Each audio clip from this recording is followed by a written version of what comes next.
This is Chicago. Doors open on the left at Chicago. Welcome to Chicago. Welcome to Chicago. Welcome to Chicago. This is Chicago. Doors open on the left at Chicago. Welcome to Chicago. Welcome to Chicago. We are at Casa Humilde Cerveceria and Cocina in Forest Park, and it is a Bears victory 24-20. Definitely a struggle of a game. We predicted a different score. We predicted a lot of different things, but at the end of the day, it's a Bears victory. And boys, it was a pucker up one. Oh yeah. To be honest with you, I mean, I saw the Giants doing some things, but this Bears, like the play calling, and I was telling you guys all game, and I was posting about it. It's like, to me, if the Bears would have lost this game, you only could hang it on the defense and the play calling in the first half for Ben Johnson, or maybe even the first three quarters for Ben Johnson. Like, there was times where I thought the Bears were ready to put him away, and then you get these just weird type of play callings where you're not utilizing what we said, your identity. Where was Kyle Monangai today? 7 for 28. 7 for 20. And I get Swift ran well. Where was Kyle Monangai today? Not enough for me, especially on 3rd and 1. You had a 3rd and 1. You went wide with Swift, and it could have cost you. That could have cost you. If the Giants go down and score after that, it could have cost you. So, again, there's things that need to be worked on. Bad play calling, bad defense. But I'll tell you this. We got to do that fucking quarterback. We got to do that quarterback. If anybody's out there trying to blame Caleb for anything, you could kiss my ass. Because he led you down another one, right, Steve? Another game-winning drive. Took it upon himself to go get a 20-yard fucking touchdown, evading all these elite pass rushers, right? Evading all these people. That play actually is like, I'm not throwing it. I'm thinking to myself. Took it himself. If anybody wants to go ahead and blame Caleb Williams for any faults today, kiss my ass. How many drops did we have? Zacchaeus could have had 2 touchdowns today, but he can't catch the ball. That's something that needs to be fucking cleaned up for sure. But I'll say this. We won. I'm happy we won. Defense needs work, man. But we have a dude at quarterback, and I believe in him. Yeah, man. That, when it was time for us to get in that position, did you have any doubts once Caleb? No. Those last 2 drives. No. It's just kind of, you had the thing where you felt Caleb, the second to last drive, was going to lead us down and score. Mm-hmm. He did. And he took things in his own manner on that fake boot, roll out to the left. He had Cole right there where he could have flicked it out. And he said, the heck with that. I'm taking it all the way in for the touchdown. And then from there, it's just one of those things. The second to last drive, it was just, you just never had a doubt. We just needed our defense to come up big. And they are, as a team, building up this culture of resilience when they're close. It's scary. And it's almost like it doesn't matter what team. You get that. You never want to be in those situations, but the Bears are having a knack for being in this situation and pulling it off. But when are we going to put teams away when we're supposed to put them away? I thought when we out to 7-point lead, we had an opportunity to jump out to 14-point lead. And we got away from the run game. And I didn't like the usage, and I would like to hear what Ben has to say. But 1380 for DeAndre Swift and then 7 for 28. I just felt like you need to have more balance to that with the run game and more commitment there that will help things out. Caleb, 20 for 36, 220, 1 touchdown, passing and 1 running, right? Yep. So he's the reason why we won. He is. And anybody saying the day was play calling, I thought Ben didn't have his best day. And from a defensive standpoint, letting up a lot of big plays, letting Jackson Dart run up right up the middle of us, made him look like he made him look like Josh Jacobs or Tiki Barber or somebody out there for the Giants. So it's just one of those things where the defense needs to tighten that up. We understand they're undermanned, undergunned. we understand that, and but we have to play a little bit better than that. And offensively, we need to be playing a little bit better. But at the end of the day, Caleb is the reason, and I wouldn't say solely because it's a team game, but Caleb is that guy for us. Caleb is the guy. He led us into the game-winning drive. Also threw for 220 yards, 1 touchdown, 1 throwing, 1 rushing. He literally was the game X factor for today's game. He was throwing dimes that guys were dropping left and right in the end zone for first down. And you see Caleb's reaction, which is frustration. And people want to read more into it. No, it's frustration. It's any other sport that you're playing, you give an assist, you throw in a dime of a pass, and it's not, and your guys are not doing their job because you're hitting them in the hands. So let's go. It's the NFL. If I hit you in the hands, you've got to be able to catch that ball. Yeah, I mean, it was just way too many of them. I understand making some of those drops. We see them every Sunday, but Right. At the end of the day, we had way too many of them. So if you would just 2 of those being caught result in big plays, touchdowns. Different game. Yeah, Different game. different attitude. There's a lot of things. So we can't constantly have these. So we keep buying ourselves time with victories, and that's great. But at some point, we have to figure this out as we get down in the home stretch. We got a tough one in Minnesota. It's not going to be an easy game. No. And then Pittsburgh Steelers. So we can't continue to play that type of ball and expect to beat those type of teams. And I think it starts next week because we're going to start playing high-caliber teams. Yes. And I understand. We should have beat Minnesota the first game. But on the road at Minnesota is going to be tough. We're going to have our A game. And that's running the ball, and then we can't be inconsistent like we were today. Yeah, and again, we talked about it in the pregame show and the halftime show. Remo Dunze did show up with 6 for 86 and a touchdown. Loveland was essential at 4 for 55. Burden, while he dropped a couple passes that were prime for either a first down or a touchdown, 3 for 51. Swift, 5 catches, 18 yards. It's a team effort. And let's be honest, we talked about special teams. They didn't let us down. Offense didn't let us down. Play calling on offense let us down. Yeah. I mean, yeah, you can pick your special teams actually just stayed steadfast. They didn't make any mistakes.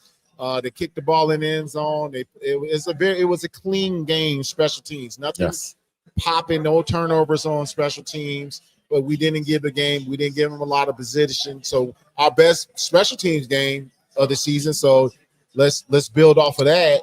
Offensively, play calling. I think Ben. Obviously, we have a lot of trust in him that he will get that cleaned up. I think he creatively he can get a little outside of himself a little bit, especially when they're down. He gets a little happy with the pass. Yes, and. You know, even then when we have a little bit of momentum, I think he gets carried away a little bit. So I think we just need him to bring in, you know, and the great thing about it, we got a victory. Now he can sit back and be like, okay, I know I need to commit to the run a little bit better. And you're going to have to. You're going to be in Minnesota. The home field advantage for the Vikings is something to deal with, the noise. So they just have to tighten up all that and make plays when we can get them. When you get the ball in your hands in the end zone, you have to make the spectacular, not actually spectacular. You just need to make the great play. It's a great play with those, and they're in your hands, and that's what you're in the NFL to do in those positions. Can you take me behind the scenes because you've been in the locker room after an ugly win? What does that feel like in the locker room, and what does that feel like on Tuesday at practice? Well, right now you're like, phew.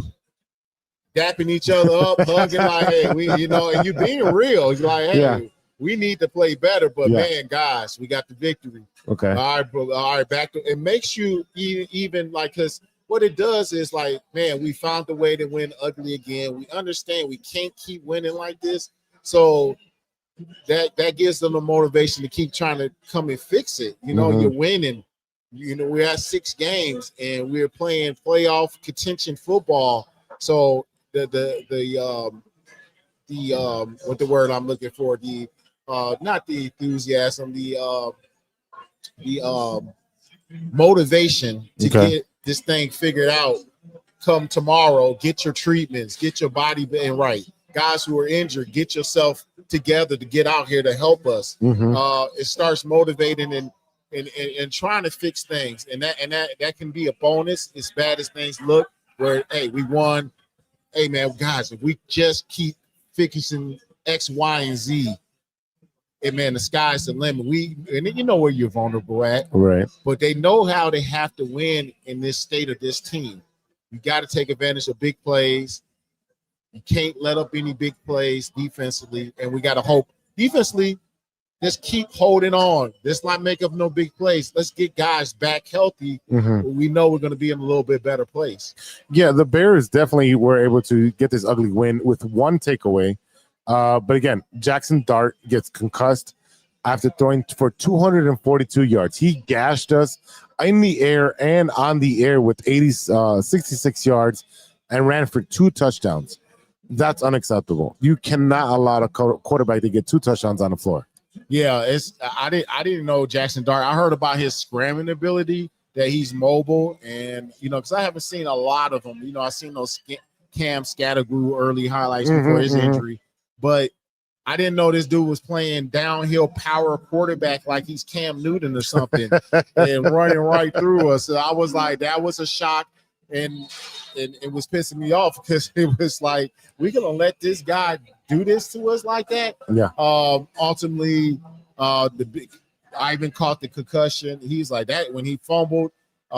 We were actually scared. Remember you were saying like the ball popped out, but then in the back of his hand. But then, like, did he have? We didn't know how control or what? Yeah, right. And we didn't know until after. Because you never know with the NFL. They may call in New York and say, "Oh no, he was down." Right. Yeah, and we didn't know coming off a commercial break if they were going to get the ball back or not, which was a big play. Huge play. And I guarantee you they looked at it.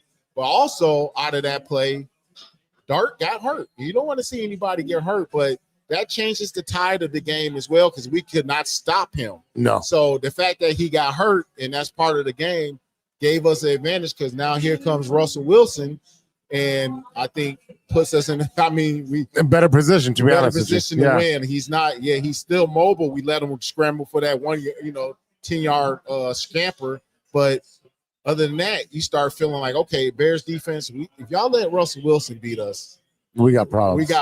Yeah, but they didn't let that happen. We got the victory, and it's a few victory. Yeah, definitely a few victory. Again, we're live at Casa Humilde 7700 Madison in Forest Park, and they've been treating us really good, man. I don't know, I forgot the name of it. I know the piñata. This is a piñata beer. Okay, that's what we've been drinking most of the night. I'm done, and I'm actually going to take a 4-pack home. Yeah. Let me tell you something. I know it was cold weather today. I know that it was a home game. Yeah. But this is a good spot. I guarantee you next week this is going to be rocking with a 6-3 Bears team. That everybody's getting excited. And this is what you want to do is be playing meaningful football. We're usually out of it. We're by December, right? Yeah, and we're just like, okay, next year, which we already still talking about next year in a positive way, I think, because we know if we get this kind of patched up and this fixed and it could be something. But usually we're done. And we're just like, we're still still cheering them on, but it feels different. It does feel different. They're winning games that they should be winning, even though it's ugly. But at the end of the day, you're still winning these games. Last year, what did we have? 4 wins, 5 wins? Yeah. So they already surpassed that. Yeah, they're on pace, and the way the way Caleb is playing, he's progressing. We got to bring these catches in. And we make timely plays when it matters. I just want those timely plays to be more impactful in the first half where we can make it the different outcome of the game instead of having these, high blood pressure ending games for everybody. But, man, it great win still. We got the job done, 6-3. 6-3. How do we get the offense to click like it does in a 2-minute warning? I don't know, man. Maybe you need to go a little more no huddle. No huddle. Yeah, I thought about that a couple of times. Like usually you'll see when the offense is having some issues. One of the things you will see an offense go to sometimes It's like, hey, let's up tempo. Mm-hmm. Let's see how that works for us. And you will sometimes see that work for a team that needs and it's not like I'm saying we need a jolt, but I think it'll be an added element if we can be like, hey, this series, let's up tempo it. And obviously we operate really good in up tempo offense. So I would like to think that that's something we have, or maybe we're something to develop. Are we developing that? Are we let's if you have it, let's go. And if you don't have it, you need to implement it. And I think it's an element that you got to use because it puts Caleb in a nice rhythm, as you can see. He loves that 2-minute offense where he doesn't really have to think. He's more reaction based because he's reading the defense. Yeah. And he's just like, all right, nothing here, go. All right, nothing here, pass. Nothing. Like, it's a lot more of a rhythm offense when there's a 2-minute warning. And maybe they do that, maybe at the end of the half to get some points on the board. And maybe as coming out of the halftime, hey, let's go fast pace and let's put the pressure on the defense. Because at the end of the day, if you don't understand, no huddle means if we don't have any substitutions, they can't substitute. And if they're gas, we have an advantage. Yes. And I mean, I would totally love to see it, man. I think it just would be another element. And that's where you'll implement Swift in the backfield. And that package will be like, hey, we're up tempoing. This is a good time. You're not. It doesn't mean you're not running the ball. You're just running an up tempo offense. Now, too many you're more, hey, we're pass. But up tempo, you still have the element of running the ball. We're just moving at a fast pace, and that's where you're a Swift. You'll get a lot out of him, and then when you want to slow it down, you go. But we're early on in on him trying to figure it out. The thing I just didn't like is we kind of went away from the run game where we needed to. We did. And some suspicious calls like that 3rd and 1, and we give it to Swift, and he's running sideways. And when we're in goal line package, that would be a nice time to bring in Kyle Monungai and run downhill. That's what he's known for. He's running through the tackles and getting those extra yards. So at the end of the day, it's a Bears victory, 24-20. And we're looking forward to next week, and we're playing the Vikings. It's a big one. It is a big one, Ivan. What do you think about us playing the Vikings next week? To me, you need to correct a mistake that happened week 1 because it should have been a victory against the Vikings. But I'll say this. You will continue to play these tight games if you don't clean up some of these play calls on offense, right? And this defensive, just whatever, how you're playing on defense is just, it's not sustainable. It's not sustainable, especially for a team that's fighting and it is in the playoff hunt, believe it or not. They're in the playoff hunt. You need to figure out how you're going to be able to slow down some of these offenses because the lack of pass rush was showing, and they did get home sometimes. But when it came down to third and long with Jackson Dart, outside, no discipline on the outside. He had fucking forever to run. So those things need to be cleaned up. And the big plays, especially in the passing game, my God, like Tyreek Stevenson was, for a while, he was lost. So things need to be cleaned up defensively. Ben Johnson, I thought, had his worst game as a play caller today.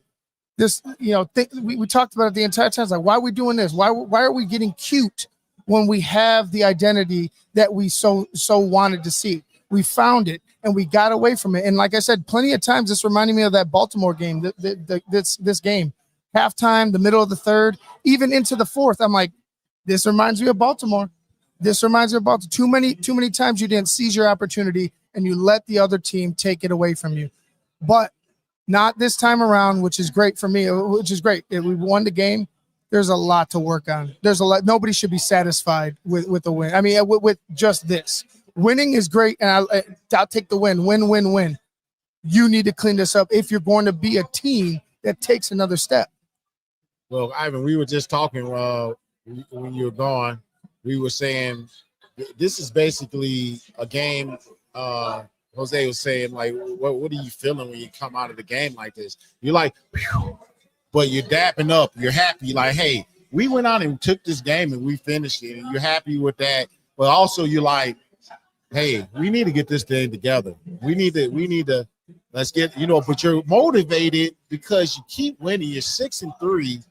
If we can get back and figure something out and clean up these little areas, we know where our deficiencies are. Mm-hmm.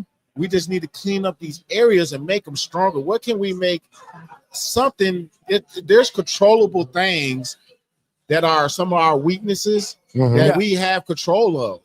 Some of the things we don't have control of, and we know we probably can't answer those into the offseason.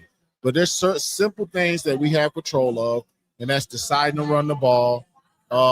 That's deciding to make tackles. That's deciding to clean up areas of just like, hey, when you take a hit up top and just you really become a good team like that. And that was bang play, but it's little things that the Bears need to clean up. Be coordinators, coaches, but at the same time you're winning. And if you can figure that out, you become a dangerous team. But you also can't win those big games when you need them either. So and that's part of my why I'm so adamant about things needing to be cleaned up, and why I'm not like, you see me after these wins, and you just asked a question, Jose, like, how do you feel after these wins? After that Bengals win, did I tell you I felt like we lost? Yes. Then in my heart, I was like, this isn't good. This isn't good enough. It's not good enough because good football. Winning football. Steve, you played against winning teams. You know how they operate. Yeah, we're winning, and I'm grateful, and I'm happy that this thing is turning into a different direction. But if we want to get to the Super Bowl, which is the ultimate goal, if we want to take it to another level and beat these top end teams, it needs to be better, point blank, period. And I know you have to add some dogs, but as players, they need to dig deep and be better. Let me give you a positive spin, and sometimes I don't give the positive spin. In the first year of this regime, you're developing what you want to. You're figuring out how to be a play caller as a head coach as well. DA don't got the dogs, but you know what you're going to need next year. Yes. That shouldn't be a question of what you're going to need on this team. And that's some dog mentality type dudes that are not scared to come up big when a ball is hitting you in the end zone. We need to get those guys through free agency. We got to get dogs in here. Luther Burden has some sightings. He's going to match rate. But at the same time, we need to just make sure we do have a mentality that we're not satisfied. We're pushing for more. We want more. Even this year, out of this group, they have to want more. If this is the ceiling for this team, right? This group. Playoffs. This is crazy. Our ceiling right now is the freaking playoffs. Yes, sir. And if we want to achieve that, and it's in grasp, we have to do all those things that Ivan's talking about. So we can't hold ourselves to these old standards. We know it's going to take a little bit of more work to get us to that elite level. But this is how you start building and get into the playoffs. Make a little noise. Get that feeling. But this type of way we won the last couple of weeks is not going to get us in the playoffs. No. We need 4 more wins to get into the playoffs. Do you think if we get into a fucking a game like this against the Pittsburgh Steelers and Aaron Rodgers, you think that they're not going to take over that game? First, it's Aaron Rodgers, and he can pick apart any defense. Let's be honest, okay? Yeah, but hey, we're not going to get past Minnesota. In Minnesota, who we played like some of this in that first game. Now we're a long way. We're a different team from that first game, but same defense, though. Same defense, and we've made the same similar mistakes that we still haven't erased. So on the road in Minnesota, we're not going to be able to play that type of game either. Forget Pittsburgh. Are we going to be able to clean that up on the road against I think the Vikings are going to be an up step to these last couple games that we played. They're a better team than these last 2 teams. Minnesota will be a better team, even though they lost. They lost today. Yeah, they're 4-5 against Baltimore, who's hot.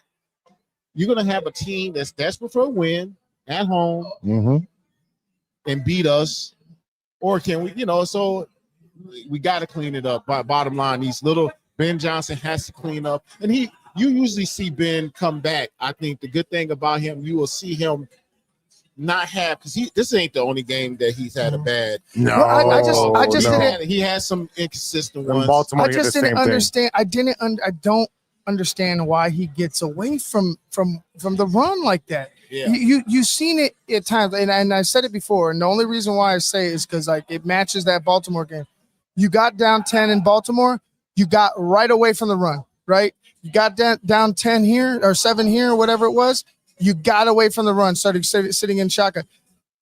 You can't get desperate when you're down, especially when you know you don't have a team that's built to fucking go ahead and just blow people out right away. Maybe that's something we didn't get to see too much out of Ben. Like obviously we played him twice a year, and we know his brilliance, and we see his brilliance, right? We see it. But maybe that's something we didn't know. In the playoffs, you did. You found it. Yeah, you saw that desperation in the playoffs. Yeah, you saw some of his, kind of similar situation. Detroit had lost a lot of defensive players. At the same time, his offense put the points up to keep them. Remember Detroit lost all their defense last year, right? And he got them to that point, but then he started getting a little cutesy. In that playoff loss to Washington. And that's what I'm talking about scheme wise. See, like that's what I'm talking about when it comes down to scheme wise, right? When you're seeing the formation, when they're going out there and they're lining up, sometimes it just seems to me like you need to just get meat and potatoes about it under center. I know you don't have a true fullback, but that's where you need to operate. We talked about it in the pregame. Him operating under center is better for the team than it is in shotgun. And basically, right as of now, when the Bears are even or up, they will operate a mix in shotgun and under center. When they're down, it's a heavier lean towards shotgun than it is towards under center, and that's where I'm like, Ben, don't get desperate down a couple points. Like this is where you need to stick to the plan, run the ball. Even if you have to late, like you're keeping the clock moving, you're keeping field position, you're keeping the game close. I don't give a shit what they were talking about. I thought they should have punted the ball a lot more than they did today. Going forward on fourth, like as much times as they did, I thought that was just. I thought it was dumb for both sides of the team. Well, I thought middle of the field punting and some of those situations. Now you're deep in their territory. Yeah, I can see the aggressive nature, but some of those punts that were like midfield, like you're right at the, their 40. I think it was around between their 40 and the 50 or something like that, and we going for it. I didn't agree with that. We kind of understood where the trust of the kicker is questioned right now, and that's not a good thing because you play in Chicago. You're going to get more weather like that. If you're going to be a playoff team, you're going to get more weather like this. Mm-hmm. And if there's any doubt of your field goal kicker, that's something we got to start talking about. We said if we wanted to see him kick a field goal, we wanted this, we wanted to see him kick it in the end zone on a kickoff, Steve. We said we finally got that today. The wind behind him. That's right. 25-mile wind. Yeah, so that's another. We forgot about that. So, but when it came to, hey, can you make this field goal with wind conditions as that's something we got to think about, because that goes into Ben Johnson's thought process. We need to go along with an offense. The new age of NFL are cats hitting 50-yarders like it ain't nothing. Yep. So that's something you have to consider about moving forward. Is we need a field goal kicker. If Ben Johnson and his offense, regardless of how they play, whatever, they consistently move the ball pretty good, more than we ever seen in the Bears offense. But if we get in these situations, can we get a kicker that can hit a 50-yarder and now start tilting us?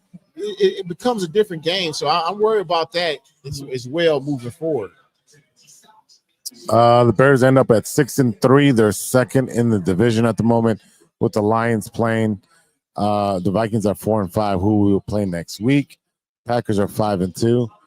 I mean, it's going to be a competitive down the stretch division because we play the Packers back to back almost. We end up with the Lions at the end, and we're playing the Vikings next week. So these division games are going to be healthy, big, healthy, like fights. Yeah. Thank you, Ivan.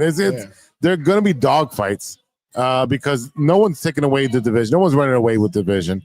If you even look at the entire NFC, if you want, everyone is no one's higher than 6-2. If you ask me, I don't mind that. I actually think it's better for this team's growth that it's a dogfight and you don't have necessarily like one team running away with it where they're like, all right, well, we're not going to win this division anyway. This, in my mind, especially the younger players, I don't know, Steve, you could talk to it. If it was me, it keeps my mentality into it. We're in it. We're fighting for a playoff spot.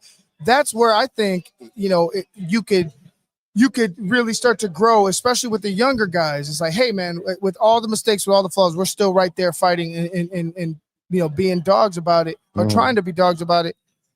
I think that it's the perfect opportunity for this team to find out who exactly it wants to be moving forward. Yeah, playoff situation down the stretch, meaningful games. Yeah, you start finding out who the dogs. That evaluation is happening now, but it will find you. There's another level of competitive nature that comes down when things get tight and these games are super meaningful. We're seeing it with these. Caleb has it. That's if you look at the thing we're talking about seeing out of this team down the stretch and playing these meaningful games. Caleb has it. He has it, and that's the big thing. His progression in the midst of not such a pretty game, he wins it for us. He's the shining light when you look at it. Who won the game? Like you can't. When you ask somebody, Steve, if I went up to you, right? Went up to you tomorrow. And let's say we didn't see each other. We just saw the game. We know we saw the game. I come up to you tomorrow, right? Let's say at work. Hey, man, who won the game for the Bears tomorrow? Who do you say won the game for the Bears? Oh, it's Caleb. Caleb Williams. And I'm waiting to address all that. In the people come. I think they already know at work I'm pro Caleb, but also I'm very fair. But I also watch film and I also come with backing up all kinds of. I back my stuff up with the tape and my knowledge of the game. I haven't heard too many people come up, but if you did want to come up to me tomorrow and ask who is responsible, it's Caleb Williams. But I mean, he left to me today was better than last week. Yeah, because he left the way he operated, his command of the huddle, his command of the operation, moving down on both drives, on both touchdown drives to win. Right, both of them, he was in command, the captain of that offense. He looked like he belonged, and he looked like the quarterback we drafted #1 overall, period. I don't care what anybody else says. The calmness, the ability to execute, the balls he was putting on his receivers, that all is what you wanted. That's all what all these haters want. That's all they blame Caleb for not doing for fucking some reason, even though he does it. He can't throw and catch the ball. He can't do everything, but you know what? He's fucking trying, and he almost did everything last week. You know what he did in the last play? He ran his damn self because he didn't trust anybody. I can't stand this hate on him. And today was, like I said, it reassured me that this guy is the dude. Yeah, he went 20 for 36, but how many of those were drop balls? Oh, come on now. He would have had a higher pass already. He would have had more yards. If his receivers catch balls today, at least 3 or 4 of them that were dropped, nobody's questioning Caleb Williams, right? Nobody's saying anything about Caleb Williams. 25 for 36 with 2 touchdowns and like 300 yards. Yeah. It broke too far. I said, what did I say? 3 touchdowns? Yeah. 2, what did I say? 2. I think I just said 3, but yeah, 1 in the air and 1 on the ground. And it could have been easily 3 touchdowns in the air, 1 on the ground. But the guy is the guy. We got to build this stuff around him. We got to build the infrastructure, protect him with the run game, especially when we go on the road. He is taking some hits. He is throwing his body, and the fact that people try to question his toughness, and this dude is throwing his body. Some of the shots that this guy took a knee to the back of the head. Yeah, just like. And his frustration, everybody was like his body, because he's not getting these calls. He's getting hit. He's getting pushed, and that's part of his frustration. And I was peeping his body language early, but hey, you're gonna have games. But at the end of the day, if you want to look at the final product, this dude led this team back in the last 2 drives to win this game. So that's what I look at. And kudos to this O-line. Let me not forget my boys. Everything wasn't picture perfect, and I can't wait to go back and watch the film and see and look really in detail what was going on. I think Theo Benedict held his own out there. on the edge, and you know they were bringing 3 different guys. Darnell Wright, with what I've seen, I mean, he's just engulfing people right now. It's just sometimes his technique is not pretty, but I just seen him just lay hands on people and bless them. And in the middle, things are coming together. So the O-line, but like you got to lean on them. Give those guys more rhythm. I feel like at some points they were more physical and they were out physical in them. But how do you get more physical? Run the ball. Yep. Keep letting them lay into those guys and lay body. Because I said they're heavier and stronger than this D-line. But they didn't really get the opportunity to really press into these guys and wear them out like they should have because we didn't run the ball enough. Right. I think closing thoughts, Ivan? Closing thoughts, a win is a win is a win. But, again, we talk about it ad nauseum. You know, people complain about why we talk about the GM, why we talk about, you know, what we don't have. It's because this team right here, right now, could be at a level above what we're at. And we're not there because of the deficiencies in the depth, because of the lack of talent in certain spots. It is what it is. You know what I'm saying? But, like, I'll tell you what I do love. I love that the quarterback keeps you in every fucking game. I love that, you know, this offensive line will come together, and it is coming together.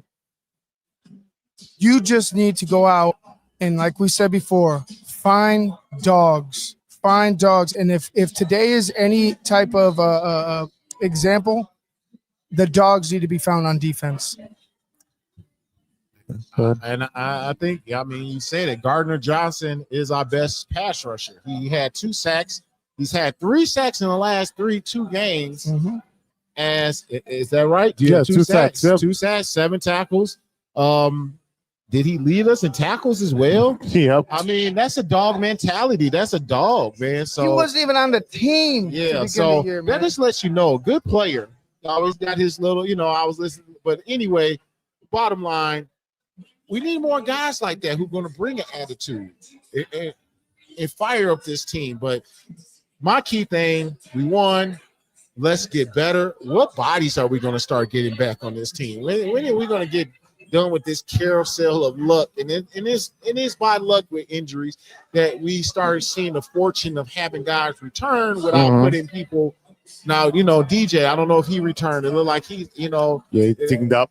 Yeah, so now it's like, and it's football, but who are we going to get a return and not put on this? So that's going to be a thing to watch down, because if we're able to add and not subtract, will also help this defense get better. And then most of those injuries are all on the defensive side too. So yeah, a lot of injuries on the defensive side. And hopefully you guys get healthy in the next couple of weeks, especially against Minnesota, who's going to be a tough matchup for the Chicago Bears. Definitely a better defense than they've been facing. And if they've been facing these lackluster defenses and only scoring 24, 28, 30 points, it's going to be a tough struggle against the next couple of weeks when they got Minnesota, they got Pittsburgh, and then then they go down the gamut of playing their division rivals with Green Bay right after that. So you got Vikings, Steelers, Eagles, which would be a tough game at Philadelphia. Absolutely. And then you go to Green Bay to play them, and then you're home against the Browns and home against the Packers, and then got to travel to San Francisco and end the season at home with the Lions. So definitely there's some games that easily can be won. Vikings can be a game that they win if they can dominate with the ball and run it and take time possession and get to the quarterback, which is an issue. Yeah. I mean, any of these games, these next two, the next two, honestly, I mean, if you can go get one on the road against Minnesota, it's going to be tough, and return home with some momentum. And I always talk about momentum against the Pittsburgh Steelers. They're a good team, but they're not like playing. They can get got. Now I start, wondering, the Eagles and the Pack game, on the road back to back. Are we going to go 0-4-2? But those, if we on a 2-game slide, and we've won the last 2, kind of puts us. So now this is the beauty about being a relevant team down the stretch, because you can start trying to, you start playing. Usually we're done. Yeah, right. Season's over. Right. You're looking into the draft. You're moving on forward. But at the end of the day, whilst I say all that, it's so much more. This team has to get better. And sometimes I don't know how you do that with no pass rush. There's nothing. It's still not there, and you can't win like that. It's tough, and you're stressing out a secondary that is playing with fourth and fifth. And that Gardner Johnson has been a huge addition at the slot, but he's still a weak at corner. Right. That's the thing. But we got to figure it out. You got to continue to figure out and be optimistic and make it plays and get turnovers. How do we get our hands back on balls and things of that nature? So a lot to figure out. We'll see. And it makes for another exciting week.